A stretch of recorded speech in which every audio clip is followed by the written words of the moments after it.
me to be? Is that what your purpose is when you broadcast us Muslims on TV? A seeker of pity? That I am not. So I ask you politely, please stop. Stop misinforming humanity about who and what I am, because a strong Muslim female is someone to be respected, not damned. The passionate outpourings of spoken word poet Sofia Baig, the 19-year-old Canadian Muslim, discovered the role of Islam in her life after the September 11th attacks. And early last year, she took her lifelong interest into public poetry and her words of tolerance and courage. That's our focus into this morning's Faces of Faith. Sofia joins us now from Montreal. I have to ask you, you said 9/11 was a real turning point for you. Tell us how that got you into not only your religion, but speaking in such words that have moved many people. Well, the first thing is that I went to a Catholic private school here in Montreal, and growing up I didn't know much about Islam. I was born Muslim, but I wasn't practicing. I didn't really know how to pray. I didn't even really know the basics of Islam,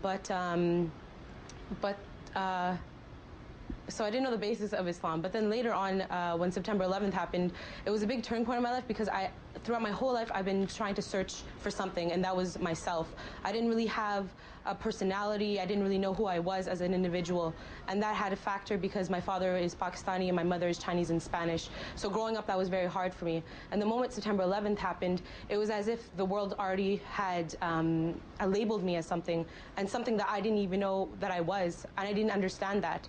And so being a Muslim, the world had already labeled me as, something negative.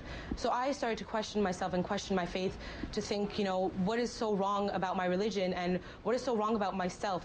And so I started studying Islam and reading upon it, and then that encouraged me to learn more about myself. Mm-hmm. And the moment I started getting into Islam, I really found who I was, and I found who Sofia Baig really was, basically. And one of your poems, it's called Jihad Within, and that's the title of it. But in this post-9/11 world, when you hear the word jihad, a lot of people raise their eyebrows. Tell to us about what this poem means. Okay, well, jihad within jihad actually means struggle, and it doesn't necessarily mean holy war. So when I say jihad within, it means the struggle within. So it's the struggle within me. It's the war within myself.